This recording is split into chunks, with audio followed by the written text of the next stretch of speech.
10 minute तैयार है? नहीं, पीछे से नहीं आवाज आ रही।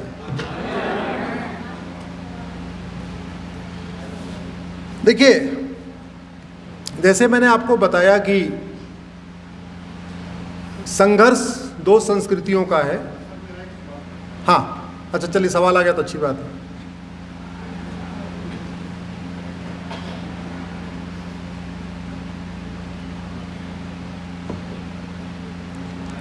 ऐसे तो मैं आप यहाँ आए दिल्ली से या कहीं से भी होंगे, तो आपने ही हमारा प्रदर्शन दिया है।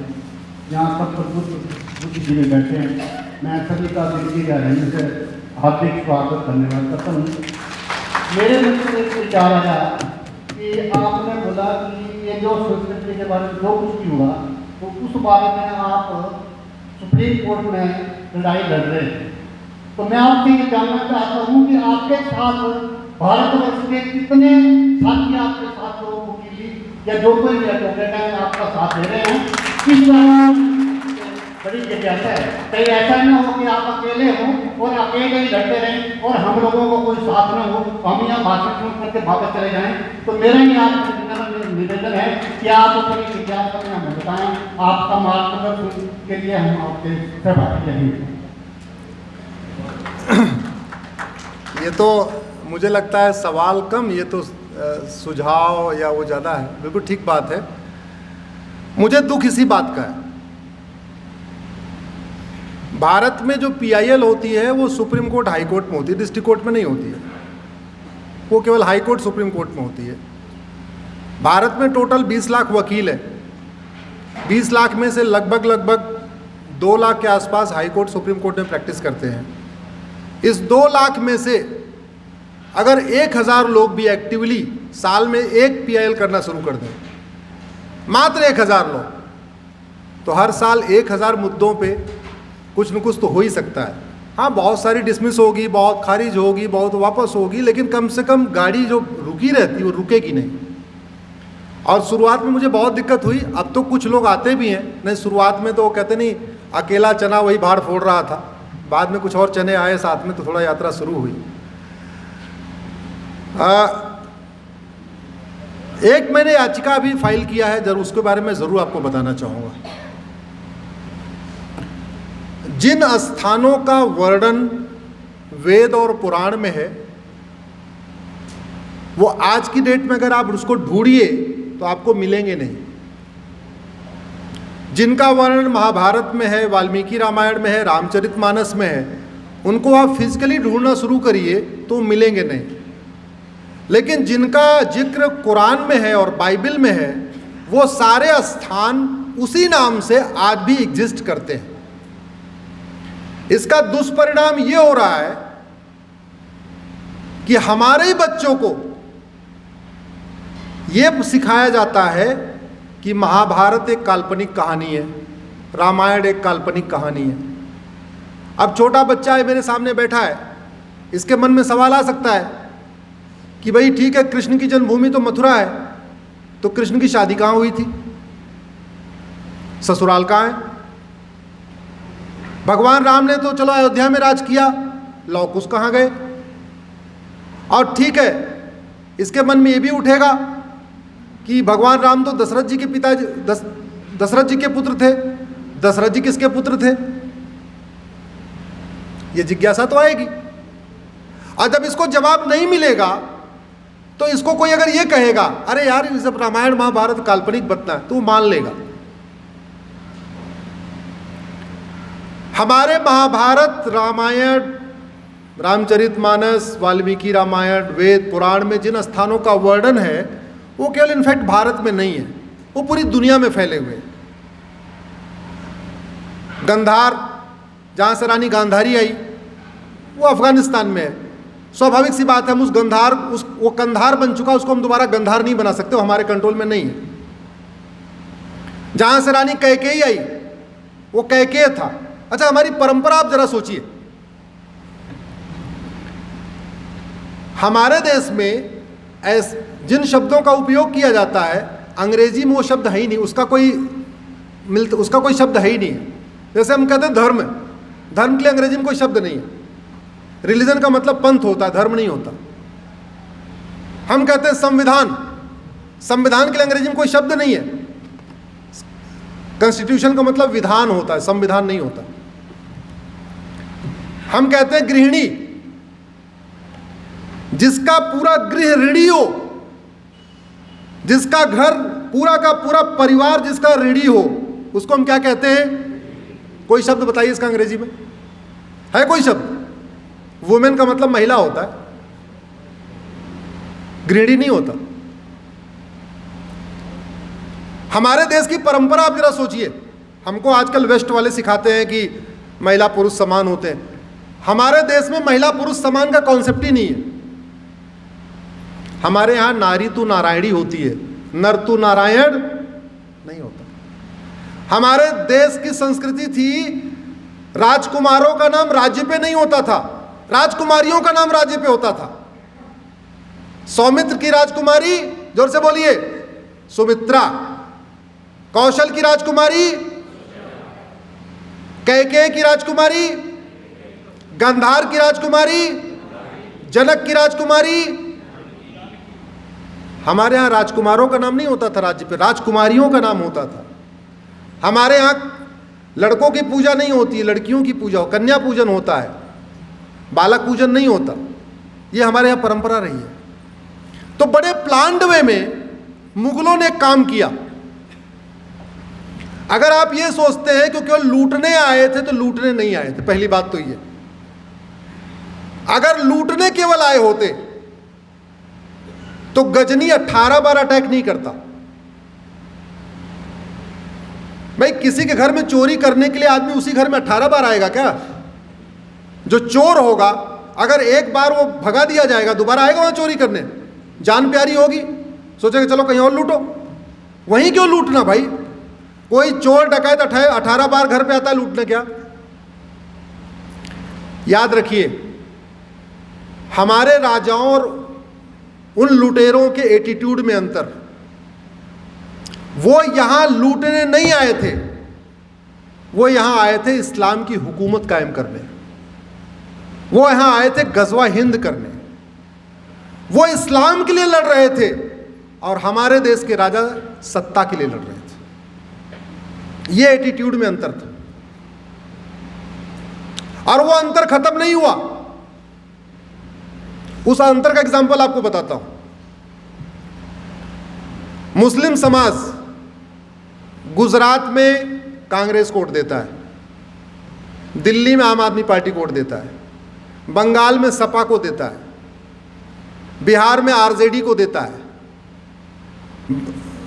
बंगाल में टीएमसी को देता है, बिहार में आरजेडी को देता है, उत्तराखंड में यह देखता है कि कौन हराने वाला है उसको देता है। इसका मतलब वो किसी पार्टी का लायल है क्या? जोर से बोलिए जरा।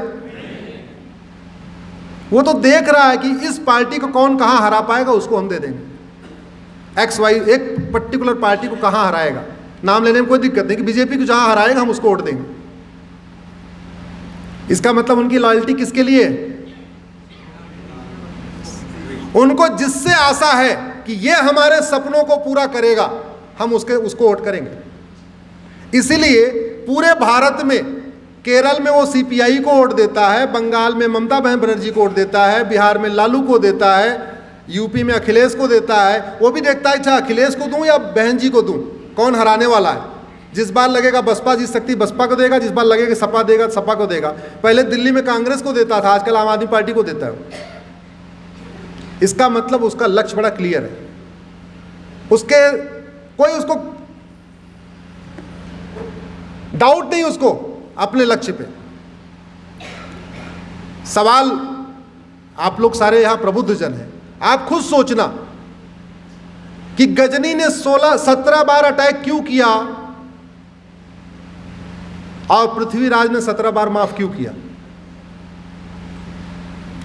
गजनी पहली बार हारने के बाद क्यों नहीं भाग गया और पृथ्वीराज जी ने पहली बार उसको मार क्यों नहीं दिया? पृथ्वीराज जी उससे लड़ते थे, जैसे उनका राज्य सुरक्षित हो जाता था लड़ाई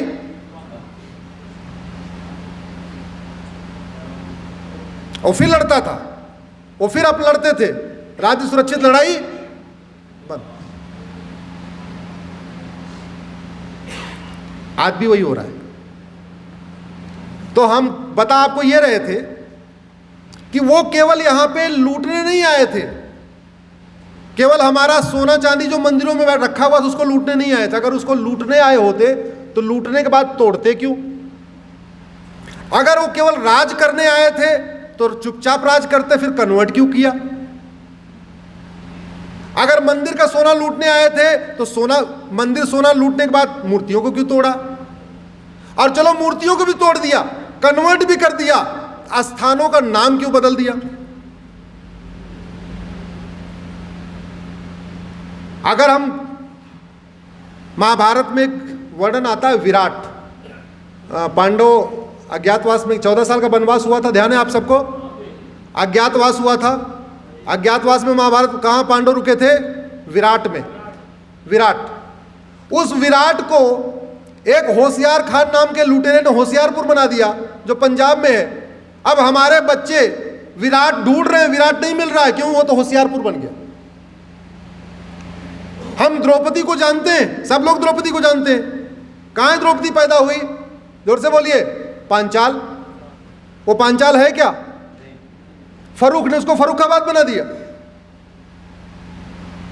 पांडवों ने 5 गांव मांगा था, सुना कि नहीं? 5 गांव दे दो, लड़ाई नहीं होगी।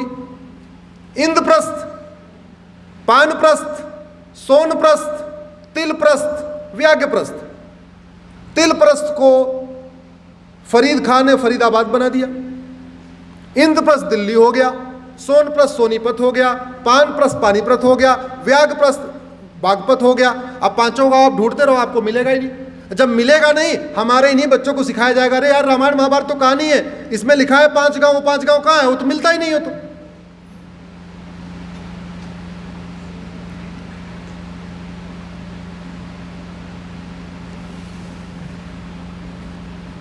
महर्षि परशुराम जी के पिताजी थे, उनका नाम था महर्षि जमदग्नि। उनके नाम पे एक जमदग्निपुरम था। जौना खां नाम का लुटेरा गया, उसने जमदग्निपुरम को जौनपुर बना दिया। मुर्शिद खां नाम के लुटेरे ने कीर्तेश्वरी के बारे में, जैसे आपके हिमाचल में देवियों का शक्ति स्थान है, 51 शक्ति स्थान है भारत में, 51 शक्तिपीठ है। उसमें जो प्रथम शक्तिपीठ है, जहां माता का मुकुट गिरा था, उसको कहते हैं कीर्तेश्वरी। वो पड़ता है बंगाल में, लेकिन अब है नहीं। क्यों? क्योंकि मुर्शिद खां नाम के लुटेरे ने उसको मुर्शिदाबाद बना दिया। एक हमारा शक्तिपीठ है विंध्याचल, मिर्जा नाम के लुटेरे ने उसको मिर्जापुर बना दिया, विंध्याचल को। जौना खान ने जमदग्निपुरम को जौनपुर बना दिया, होशियार खान ने विराट को होशियारपुर बना दिया, गाजी खान ने गजप्रस्थ को गाजियाबाद बना दिया, फरीद खान ने तिलप्रस्थ को फरीदाबाद बना दिया, बेगू खान ने अजातशत्रु नगर को बेगूसराय बना दिया, शरीफुद्दीन ने नालंदा को बिहार शरीफ बना दिया, दरभंग खान ने द्वारबंगा को दरभंगा बना दिया, हाजी शमसुद्दीन ने हरिपुर को हाजीपुर बना दिया, जमाल खान ने सिंहजानी को जमालपुर बना दिया, अहमद शाह ने कर्णावती को अहमदाबाद बना दिया, बुरहान ने भृगुपुर को बुरहानपुर बना दिया, होशंग शाह ने नर्मदापुरम को होशंगाबाद बना दिया, अहमद शाह ने अंबिकापुर को अहमदनगर बना दिया, तुगलक ने देवगिरी को तुगलकाबाद बना दिया, उस्मान अली ने धाराशिव को उस्मानाबाद बना दिया, फरीद खान ने मोकलहार को फरीदकोट बना दिया, फर्रुख खान ने पंचाल को फर्रुखाबाद बना दिया, मुराद खान ने रामगंगानगर को मुरादाबाद बना दिया, मुजफ्फर खान ने लक्ष्मीनगर को मुजफ्फरनगर बना दिया, शाहजहां ने गोमती नगर को शाहजहांपुर बना दिया, बख्तियार खिलजी ने नालंदा को बख्तियारपुर बना दिया, करीमुद्दीन ने करीमनगर बना दिया, महबूब खान ने महबूबनगर बना दिया, अली मीर जाफर ने अलीपुर बना दिया, भाग्यनगर ने हैदराबाद बना दिया, इंदौर ने निजामाबाद बना दिया, भिटौरा को फतेहपुर बना दिया, हरिगढ़ को अलीगढ़ बना दिया, अंबिकानगर को अमरोहा बना दिया, आर्यमगढ़ को आजमगढ़ बना दिया, जसनौल को बाराबंकी बना दिया, गाजीपुर को गाजीपुर बना दिया। और सबसे बड़ी बात ये कि दिल्ली में अगर आप इंडिया गेट, कितने लोग दिल्ली गए? जोर से बोलिए जरा। इंडिया गेट का सर्किल घूमिए, Babar road, Tughlaq road, Lodhi road, Ghazni road, Shahjahan road, Shershah road, Humayun road. और दिल्ली को बसाया किसने था? युधिष्ठिर ने। अरे जब बंटवारा हुआ तो खांडव प्रस्थ मिला था, उस खांडव प्रस्थ को युधिष्ठिर ने इंद्रप्रस्थ बनाया था। वो तो दिल्ली एक्चुअल में इंद्रप्रस्थ है। तो उस इंद्रप्रस्थ में युधिष्ठिर के द्वारा बसाए गए इंद्रप्रस्थ इंद्रप्रस्थ में युधिष्ठिर रोड नहीं है, अर्जुन रोड नहीं है, नकुल रोड नहीं है, सहदेव रोड नहीं है, माद्री रोड नहीं है, कुंती रोड नहीं है, अभिमन्यु रोड नहीं है, द्रौपदी रोड नहीं है। लेकिन तुगलक, गोरी, गजनी, शाहजहां, हुमायूं रोड है। और एक बात आपको बता दूं, ये जितनी सड़कें इनको मुगलों ने बनाया भी नहीं था। वो जो मुगल गार्डन उसको मुगलों ने नहीं बनाया था, बनाया किसने था? अंग्रेजों ने। कुछ अंग्रेजों ने बनाया, कुछ 1950 के बाद वाले अंग्रेजों ने बनाया। और अंग्रेजों ने क्यों बनाया? अंग्रेजों ने इसलिए बनाया था कि आज नहीं तो कल इन सड़कों को नाम बदलने की मांग उठेगी, और नाम बदलने की मांग उठेगी तो हिंदू मुस्लिम आपस में डिवाइड हो जाएंगे। बाबर रोड को अंग्रेजों ने बनाया, नाम रख दिया बाबर। तो जितनी दिल्ली इंडिया गेट के आसपास की सड़कें हैं, जो बाबर, हुमायूं, तुगलक, गजनी गोरी रोड है, इनको उन्होंने, मुगलों ने बनाया ही नहीं था, बनाया अंग्रेजों ने था। जानबूझ के डिवाइड एंड रूल पॉलिसी के अंतर्गत उनका नाम मुगलों पे रख दिया कि जब भी कोई डिमांड करेगा आपस में लड़ जाएंगे।